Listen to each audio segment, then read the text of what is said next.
On va proposer aujourd'hui de revoir le fonctionnement du protecteur de l'élève pour le rendre réellement efficace, arrêter d'avoir un protecteur du système, puis réellement avoir un protecteur de l'élève au Québec. Il y a énormément de plaintes qui sont formulées par les parents et les élèves dans les commissions scolaires, que ce soit pour le transport, les diagnostics, le manque de services dans les écoles, aussi des changements d'école et aussi l'intimidation. Beaucoup de jeunes sont victimes d'intimidation, soit par d'autres élèves, mais même des fois par du personnel de l'école. Dans tous les cas, les gens qui portent plainte sont très souvent insatisfaits du mécanisme. Les gens portent plainte à la direction d'école. Ensuite, quand ils ne sont pas satisfaits, souvent, ça va à la commission scolaire. Et très souvent, ça s'arrête là. Les gens ne sont pas aiguillés vers le mécanisme d'appel qui est le protecteur de l'élève. C'est méconnu. Je vous en parle, je suis certain. Plusieurs sont en train d'apprendre que ça existe, le mécanisme du protecteur de l'élève.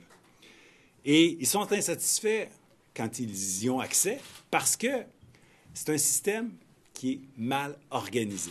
Les protecteurs de l'élève ont un lien de dépendance avec les commissions scolaires. Ça n'a pas de bon sens. Ils sont un mécanisme d'appel à une décision de la commission scolaire, mais eux-mêmes sont en dépendance avec la commission scolaire, sont nommés par la commission scolaire.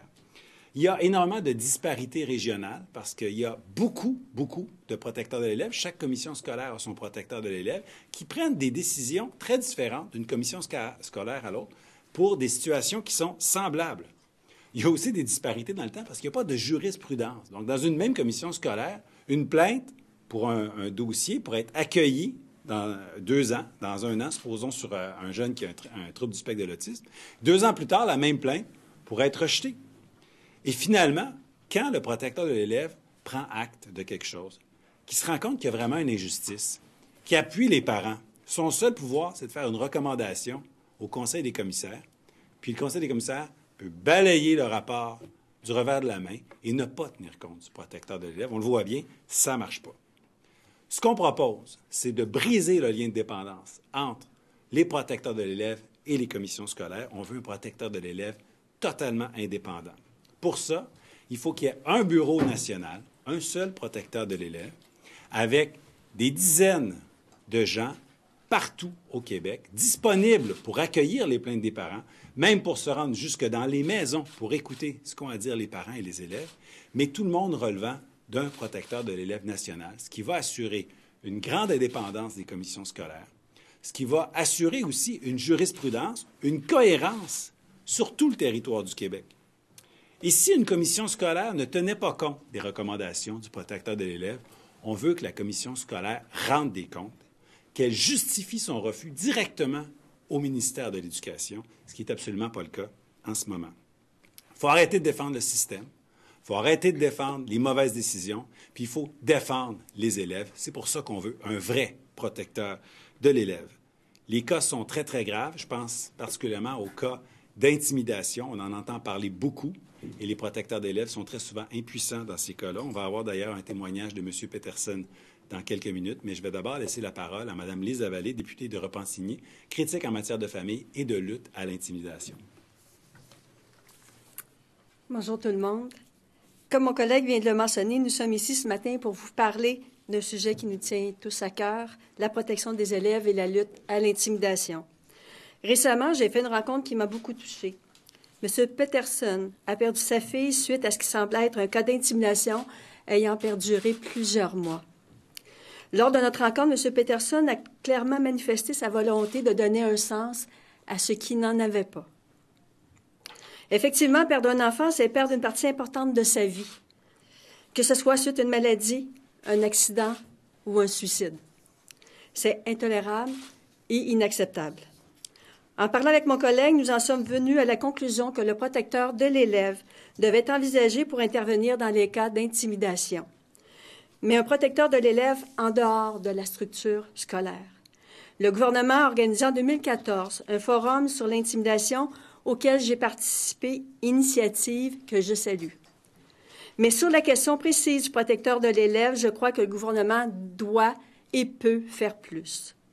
Les parents confient leur enfant à l'école en ayant l'assurance que durant leur présence, cet enfant sera en sécurité, à l'abri de tout geste de violence et d'intimidation et qu'il pourra parfaire ses connaissances en toute quiétude. Comme parents, nous ne pouvons douter de l'encadrement offert à notre progéniture afin de leur offrir un environnement de qualité et sécuritaire. Un enfant victime d'intimidation de la part d'un adulte est grandement dommageable car il va perdre confiance en l'adulte qui est censé le protéger. Ses repères seront profondément touchés. Un enfant victime d'intimidation va voir ses résultats scolaires décliner, va peut-être devenir un futur décrocheur car il n'aura plus de plaisir à aller en classe ou faire, comme la fille de M. Peterson, commettre l'irréparable. Maintenant, je cède la parole à M. Peterson. Bonjour, mon nom est Eric Peterson. Je suis le papa de Kim Peterson, qui s'est enlevé la vie le 18 mars 2014. Elle avait tout juste 18 ans. Au début, on n'y croit pas. On cherche le pourquoi. Kim n'a pas laissé de mots la nuit de sa mort. Assez vite, les pièces du puzzle nous permettent de comprendre. Comme ses dernières paroles en arrivant de l'école cette journée-là. L'école, c'est à mourir. Tout s'est confirmé avec son poème qu'elle m'a laissé et les témoignages de ses amis. Je suis alors convaincu que les gestes d'intimidation que ma fille a vécus à l'école ont contribué à son geste fatal. Avant cette pénible année-là, Kim, une première de classe, rêvait de devenir enseignante. Après ce secondaire 5-là, c'était l'école le moins possible. L'ambition était morte en elle. Les plaintes dans les commissions scolaires ont leurs limites. Dans mon cas, ce fut fastidieux comme processus. On ne voulait pas croire ma fille. Il y a même eu des attaques personnelles à mon endroit. Donc, dès ses funérailles, je me suis mis à dénoncer. Ensuite, sur les médias sociaux et dans les médias, on a essayé de me faire taire. Et quand il y en a un qui parle, c'est souvent un effet boule de neige qui se produit. Des centaines de personnes m'ont alors écrit pour me raconter leur histoire à eux. Des centaines d'histoires d'intimidation, souvent avec des gens en autorité. Beaucoup venaient de ma région. Au début, les médias étaient sceptiques sur le phénomène.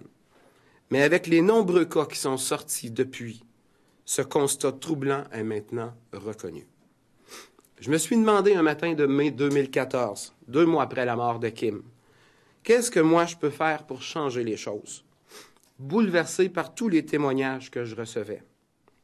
Ce matin-là, j'ai décidé de faire mon combat pour l'obtention d'un vrai protecteur de l'élève pour nos écoles du Québec. Le protecteur doit cesser de protéger le système. L'élève doit être au cœur de ses priorités. Le protecteur de l'élève doit être indépendant et avoir plus de pouvoir. J'ai commencé par une vidéo dans laquelle j'y expliquais ma vision d'un réel protecteur de l'élève. Elle a été partagée des milliers de fois sur Facebook. Elle s'est rendue, même à l'époque, jusqu'à la ministre responsable de la lutte à l'intimidation. J'ai même tenté d'être invité au sommet organisé en 2014, sans succès.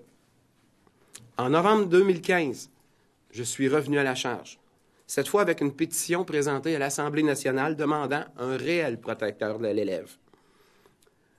Le gouvernement libéral n'a jamais daigné me répondre. Toutes mes lettres, depuis, au ministre de l'Éducation du Québec, n'ont rien donné.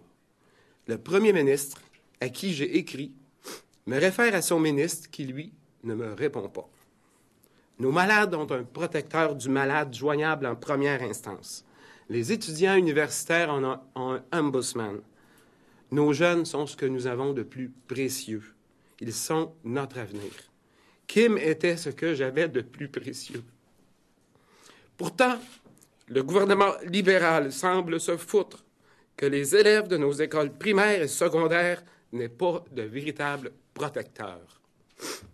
Aujourd'hui, je suis ici pour vous dire que j'appuie la proposition de la CAQ de créer un véritable protecteur de l'élève indépendant des commissions scolaires avec des pouvoirs accrus. Que l'héritage de ma fille Kim soit l'instauration d'un véritable protecteur de l'élève pour éviter d'autres drames comme le sien, qui est aussi le mien.